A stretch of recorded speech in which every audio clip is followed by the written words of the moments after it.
Hi, everybody, and welcome to the halftime show 24-3. The Browns are down. It is time. All right. It is time. It is time. Tear it all apart. Clear out the roster of its old, sick, crippled, inept players. Okay. I'm going to make this real simple. And it's time to give up on Deshaun Watson. Stop it.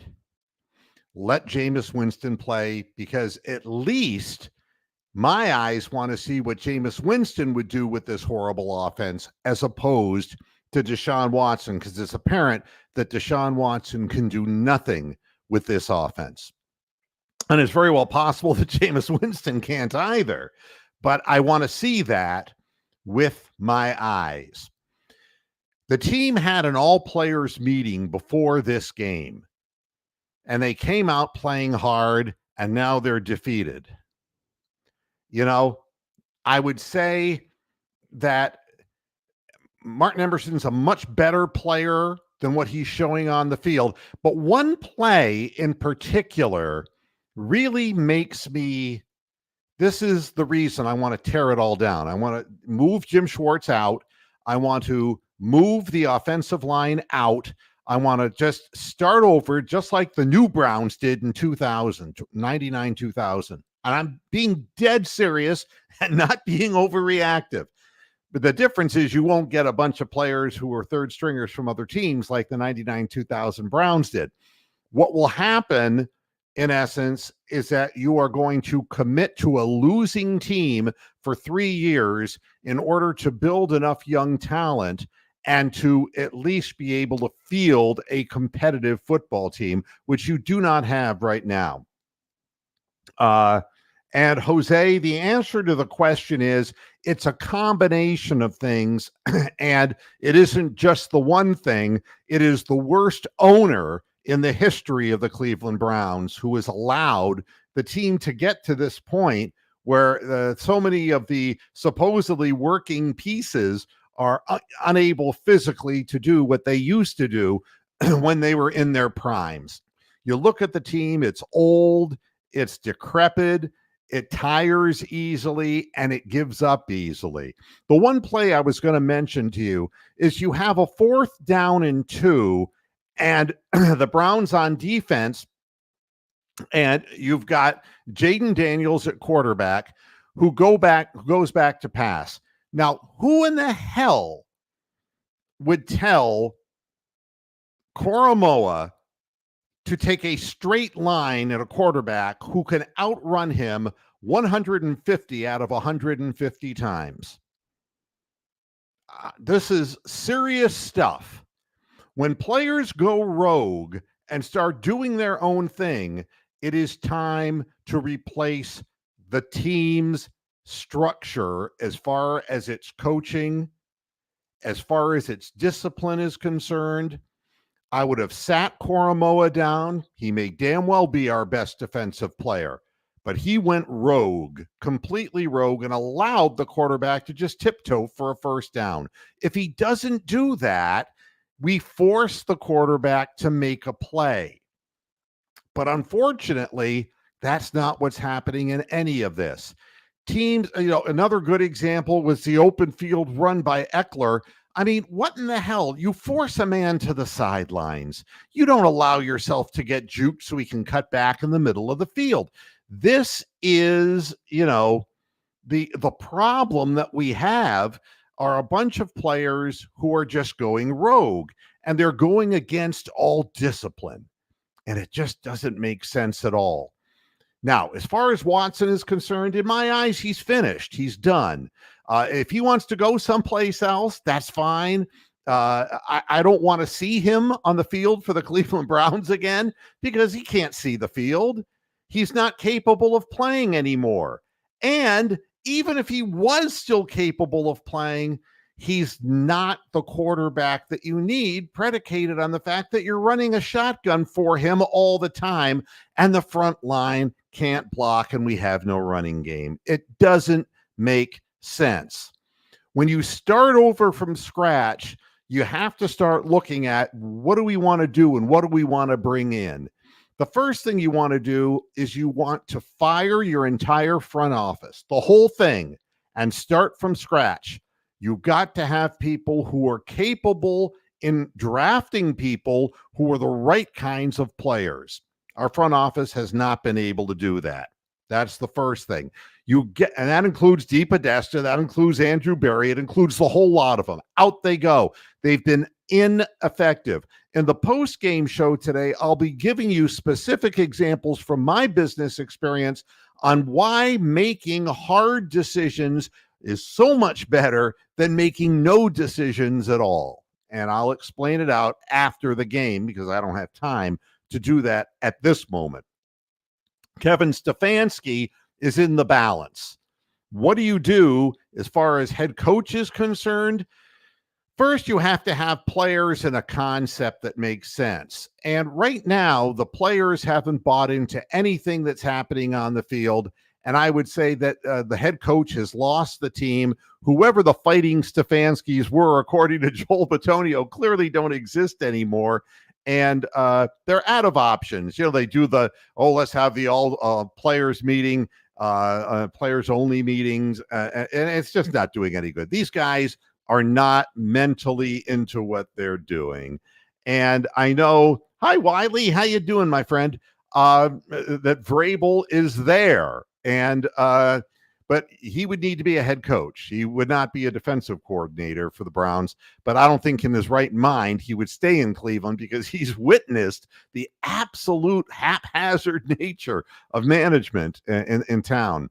And me, this is the first time in a long time I feel liberated. I really do. I don't care. I don't care about this team. And how about those Guardians? I mean, a young team that doesn't choke in front of its home fans and delivers a big win.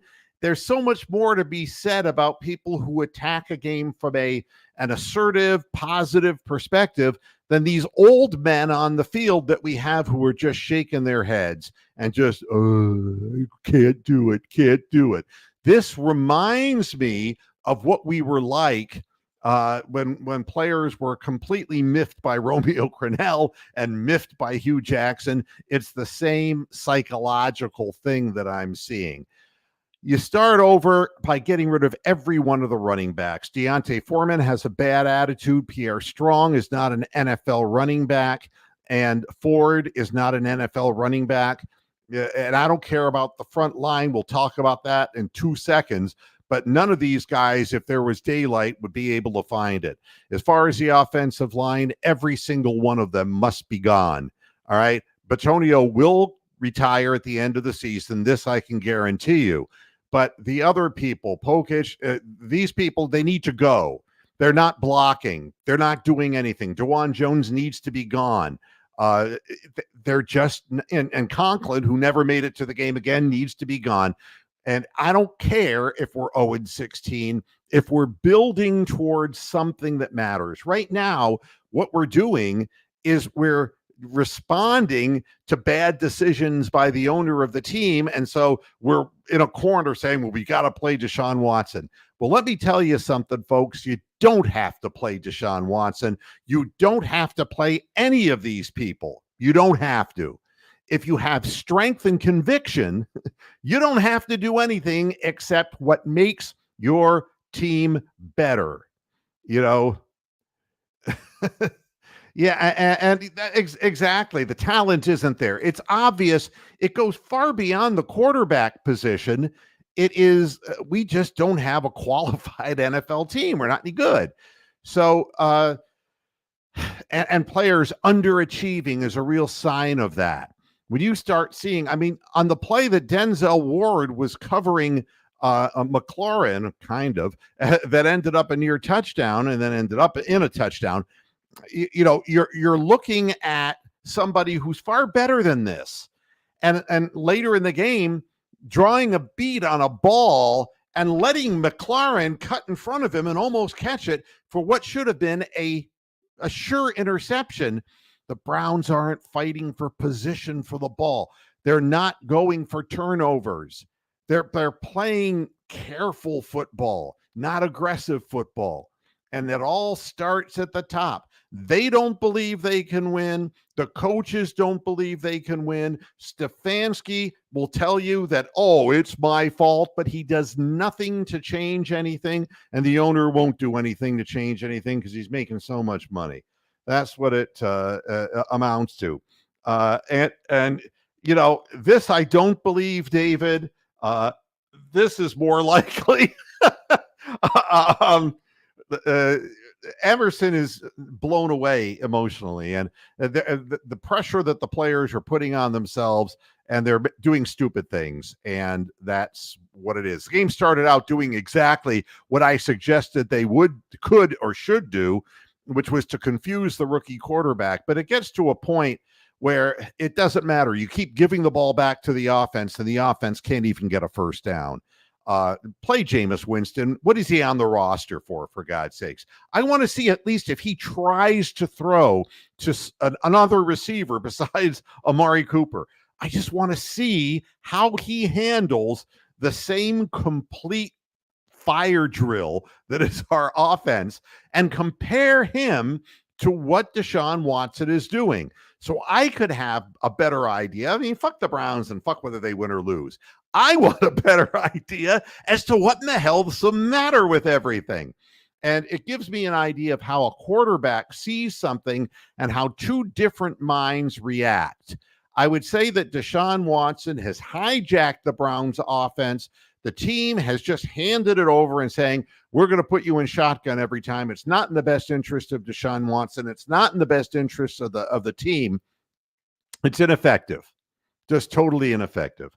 So, I don't miss anybody. You know something? I look forward, because looking behind, I can say, God, there was Johnny Manziel, and God, there was, Brandon Weeden, and God, there was Deshaun Kaiser, and God, and it goes over and over again, I don't look back. I look forward, because that's the only way you can go. You can't go backwards. It's not like you're driving a fucking car, You can only go forward, and you got to make decisions, and they're hard decisions. And it's going to lead to losing a large piece of your fan base, which you've already done anyway. So there's no risk at all. You're still going to make all the money you want to make.